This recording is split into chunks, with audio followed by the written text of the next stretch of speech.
The two men vying for vice president, GOP candidate Senator J.D. Vance, Democrat Governor Tim Walz, squaring off in a debate last night. And to break it all down for us, joining us now, Associate Professor of Political Science at Skidmore College, our political expert, Dr. Seyb. Good to see you, Ron. Oh, pleasure to be here. Thanks so much for inviting me. Civility was the order of the day. Absolutely, very cordial. I had a friend tell me today that he wishes he could vote for those two at the top of the ticket. He didn't say which one, but for those two instead. How far does civility go?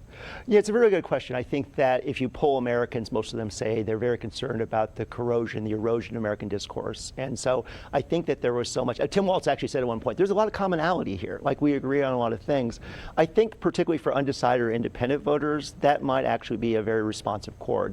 Now, since both candidates were civil, I'm not sure it gives one candidate an advantage over another. And certainly we know that J.D. Vance came into the debate with a strategy to try to throw Tim Walz off of his balance a little bit by being civil and being agreeable. And he kind of got Tim Walz to fall into that. And I think many Democratic voters really wanted Walz to be a little bit more aggressive, a little bit more on the attack.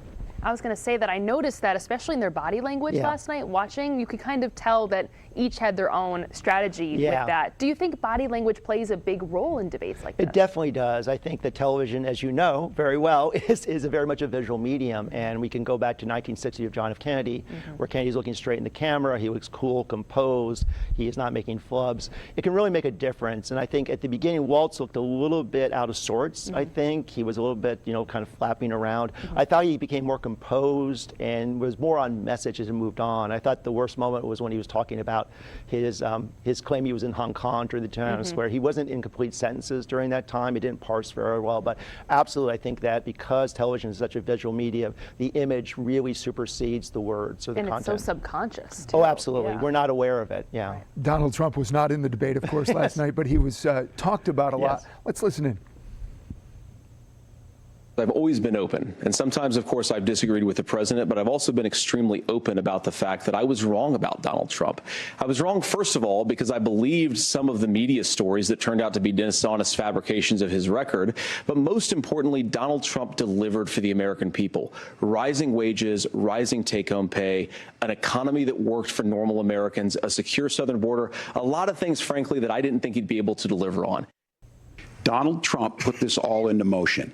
He brags about how great it was that he put the judges in and overturned Roe versus Wade, 52 years of personal autonomy. And then he tells us, oh, we send it to the states. It's a beautiful thing. So there you have both candidates talking about Donald Trump, of course. He wasn't in this debate. Do they move the needle at all? Either way, if one is dominant in this debate, do they move the needle anyway? Yeah, it's a really good question. I think that question that was posed to J.D. Vance is one of his pain points, which is this question that he has said some things about Donald Trump in the past, that he was ill-equipped for the presidency, he was actually kind of equivalent to Hitler, that he's trying to walk back at this point. I think the question whether it moves the needle or not, of course, historically, vice presidential debates have not really changed things. I think if there's one thing that comes out of this is that J.D. Vance really had a mission, which is that his unfavorable ratings are quite high. And he was able to kind of present himself as a reasonable, rational, I think very good, articulate spokesperson for the Trump policies. And particularly that clip you showed where he's talking about the economy and take-home pay and low inflation. Most of these undecided voters, which is like 8 to 10%, we really don't know. It's a little bit fungible, amorphous. Most of them are really pocketbook voters or kitchen table voters. And that kind of statement really resonates. And I think there's some factual accuracy there, right? The economy was better before, when Donald Trump was in office. A lot of it had to do with COVID, of course, but again, it was the case and people are feeling that. So I think that's better. But will this actually change things? Probably not. But I think, again, J.D. Vance may go from, like 45% unfavorable to 38% unfavorable, and maybe that's a progress in this case. There was a moment where, they put the question to J.D. Vance about, if Trump won the 2020 election, and he didn't answer, and Governor Walz stuck that to him and said that's it's a non-answer. Right, exactly. Do you think the voters care about that? He says, I want to look to the future, but does it matter that he doesn't acknowledge that? Exactly, and I think that's a really good question, because if you look at sort of where voters rank issues, democracy is not at the top, but there's also something called the recency effect or recency bias that psychologists talk. The last thing that's said is what sticks with people.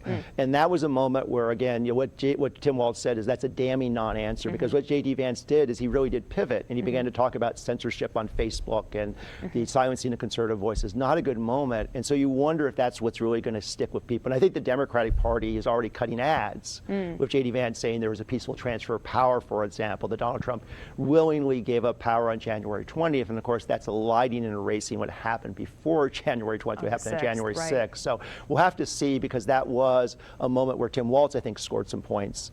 And J.D. Vance was understandably a bit on the defensive. And whether that's going to stick, and that's what's going to be the takeaway from the debate, we'll have to see in the next 38 days or so. Not even, right? 33, 33, but of course we're not paying attention to that. The long slog to election day, November 5th, not in the least. Dr. Ron Seyb, thank you very so much. Good My to see you. pleasure. Good to see you. Thank you.